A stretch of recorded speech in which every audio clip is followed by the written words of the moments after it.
नरेश त्रिवेदी गर्जा महाराष्ट्र से हमारे बीच राजीव मिश्रा जी आए हैं। मुंबई आगमन हुआ है इनका।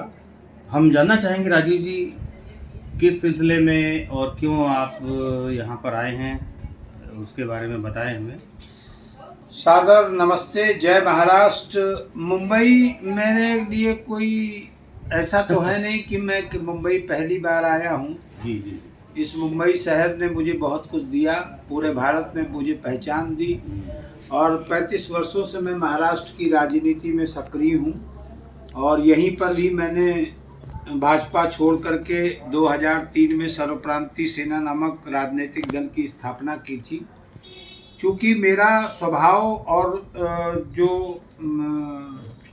मेरा चरित्र है वो देश में हर जाति धर्म हर व्यक्ति के लिए समान भावना से रहता है। ना मेरे लिए इस देश में सिख अलग हैं, ना हिंदू अलग हैं, ना मुस्लिम अलग हैं, ना ईसाई अलग हैं।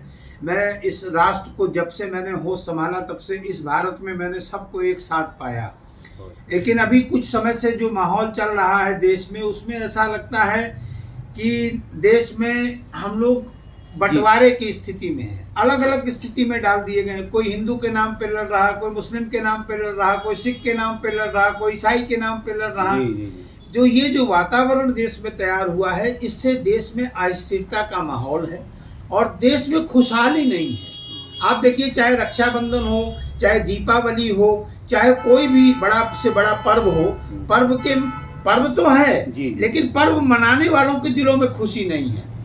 वो एक विशेष तबके में जो अडानी या अंबानी जैसे लोग हैं वो खुशी अपनी खरीद के ला सकते हैं, लेकिन गरीब व्यक्ति आज खुशहाल नहीं है और वो आज भी परेशान है। चाहे इसे कोरोना की मार कह ले, चाहे इसे नोटबंदी की मार कह ले, चाहे देश की बदहाली की हाल कह लें। आम आदमी जो है, जिस तरह से हमारे मौजूदा प्रधानमंत्री जी ये कह रहे हैं कि देश खुशहाल है, तो ये कह रहे हैं खाली, लेकिन देश खुशहाल नहीं है, देश बदहाल है। इसको वो महसूस करें। हम मुंबई में 60 लाख परप्रांतीय लोग रहते हैं जो सुबह से 4 बजे से लेकर रात को कोई समय नहीं है, मेहनत करते हैं, पसीना बहाते हैं और अपना जीवन यापन करते हैं। तो मैं यहाँ पर खास तौर पे अभी हमारे परिवार में एक पारिवारिक फंक्शन था। उस फंक्शन में मेरे बड़े भाई की पोती का जन्मदिन का कार्यक्रम था, उसमें मेरा आने का औचित्य बना। क्योंकि मौजूदा स्थिति में मैं माननीय योगी आदित्यनाथ जी के साथ कंधे से कंधा मिलाकर उत्तर प्रदेश में काम कर रहा हूँ और प्रयास कर रहा हूँ कि सरकार में जो कमियाँ हैं वो मेरे द्वारा या जनमानस के द्वारा दूर करी जा सके, परंतु कुछ विषयों पर ऐसा होता दिख नहीं। और अभी हालिया जो बिहार में अभी राजनीतिक स्थिरता आई, नीतीश कुमार जी फिर दोबारा मुख्यमंत्री बने, भाजपा छोड़कर दूसरी अभी बनाया। देखिए नरेश जी, आपका चैनल महाराष्ट्र का 1 नंबर चैनल है और आपके माध्यम से मुझे आज अपने दिल की बात कहने का सौभाग्य प्राप्त हुआ है। मैं बहुत अपने आप को प्रफुल्लित महसूस कर रहा हूँ। मुझे सबसे बड़ी बात यह है कि 70 साल की राजनीतिक इतिहास में कभी भी मैंने पार्टियों को ये करते नहीं देखा कि कोई दूसरा घर खुशहाल है तो उसको बदहाल कर दिया जाए। कभी भी किसी राज्य के मुख्यमंत्री को षड्यंत्र करके नहीं हटाया गया है। कभी भी किसी राज्य के मुख्यमंत्री को वहां से हटा के अपनी ही पार्टी बनी रहे। मुझे एक बात बहुत बुरी लगी, मैं भारतीय जनता पार्टी का सच्चा सिपाही हूँ और मैं शायद आज़ादी के बाद से जब से मैंने होश संभाला मैं राजनीति कर रहा हूँ, मैं भारतीय जनता पार्टी के साथ हूँ। जब भी मैं भारतीय जनता पार्टी छोड़कर दूसरे दलों में गया या दूसरे दलों से मैंने अपना दल जब महाराष्ट्र में बनाया तब भी मेरी भावनाएं भारतीय जनता पार्टी के खिलाफ नहीं रही। परंतु एक बात का मुझे बड़ा अफसोस है कि जब तक नीतीश कुमार भारतीय जनता पार्टी के साथ रहे तब तक वो चोर थे, उठाईगीर थे, डाकू थे, लुटेरा थे। ये मोदी जी को नहीं दिखता था, ये अमित शाह जी को नहीं दिखता था। लेकिन आज कोई भी बेटा अगर जब तक किसी के अधीन रह के अपना काम करे तो वो भला है, अच्छा है। लेकिन जब वही बेटा सक्षम होके अपना अलग घर बना ले, अपना अलग कारोबार कर ले, तो वो चोर हो गया, वो लुटेरा हो गया, वो पलटू राम हो गया।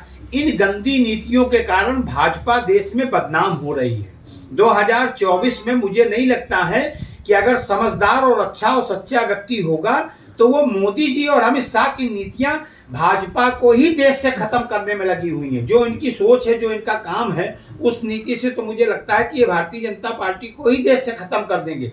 नहीं तो अटल बिहारी वाजपेयी जी जब देश के प्रधानमंत्री थे, मुझे लगता था अजमेर शरीफ की पहली उर्स की चादर अटल जी देश के प्रधानमंत्री के द्वारा स्पर्श करके वो पहुंचाई जाती थी, उर्स में पहनाई चढ़ाई जाती थी, सम्मान दिया जाता था। अगर हम भारत के प्रधानमंत्री हैं, अगर हम हर जाति धर्म का सम्मान नहीं रखेंगे तो हमें प्रधानमंत्री रहने का बिल्कुल भी हक नहीं है। और ये जो आज के माहौल में चल रहा है, ये देश बांटने की राजनीति है, देश जोड़ने की राजनीति नहीं है।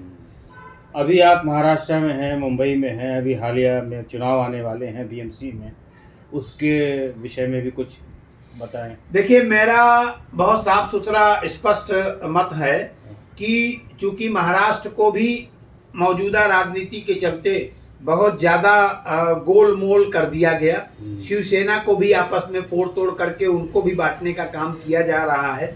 भाजपा से यहाँ की जनता संतुष्ट नहीं है, तो इसलिए मुझे लगता है जो 60 लाख परप्रांतीय भाई जो बंबई में हैं, जो संघर्ष कर रहे हैं अपने परिवारों को पालने का और भारत में जीवन यापन करने का, उनका न किसी सरकारों ने ख्याल किया, न शिवसेना ने ख्याल किया, न भाजपा ने ख्याल किया, न कांग्रेस ने ख्याल किया, न एनसीपी ने ख्याल किया।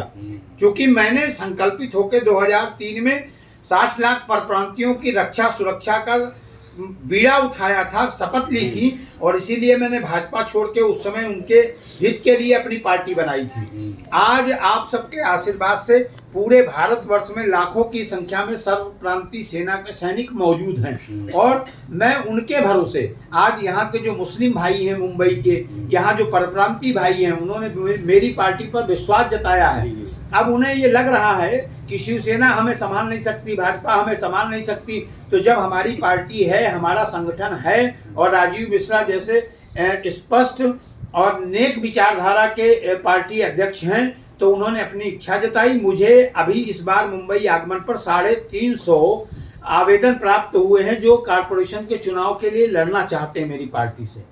हमने अपने राष्ट्रीय कार्यवाहक अध्यक्ष हैं अबुल हैस शेख राजू भाई, उनसे और इकबाल सिद्दीकी साहब और तमाम जो हमारे कार्यकारिणी के लोग हैं, उनके साथ हमारी कल बैठक थी नवी मुंबई में।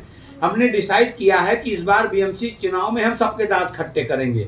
हम भाजपा, शिवसेना, कांग्रेस, राष्ट्रवादी कांग्रेस सबको उनकी औकात बताएंगे, और हम 60 लाख उत्तर भारतीय सर्वप्रांतीय सेना के ज़्यादा से ज़्यादा नगर सेवक चुन के लाएंगे, और बंबई में अपनी चीज़ें, अपनी मांग के लिए हम किसी का मोहताज नहीं रहना चाहते। ना हमें फ्री का राशन चाहिए, ना हमें फ्री का भाषण चाहिए। हम अपनी मेहनत के दम पे टिके हैं, हम रिक्शा चलाते हैं, हम दूध बेचते हैं, हम सब्जी बेचते हैं, तब हम अपने परिवारों को पालते हैं। हमें कोई भी सरकार कभी कुछ नहीं देती है, हम यूं ही गरीबी में आते हैं और गरीबी में मर के चले जाते हैं। तो इसलिए हम अपने प्रदेश के लिए, अपने देश के लिए काम करेंगे।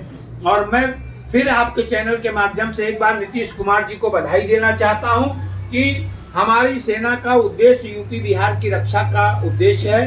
हम बिहार में उत्तर प्रदेश और बिहारी भाइयों की रक्षा के लिए सेना बनाए थे, इसलिए हमारे प्रदेश में हमारा आदमी कोई सत्ता पे काबिज हुआ है। मैं नीतीश कुमार जी को भारी भारी बधाई देता हूं, और 2024 के लिए भी अब हम संकल्पित होकर ये प्रयास करेंगे कि हम देश को एक नई दिशा और दशा दें। जय हिंद, जय महाराष्ट्र, जय यूपी बिहार, जय सर्वप्रांतीय सेना। बहुत बहुत धन्यवाद राजीव जी आपका।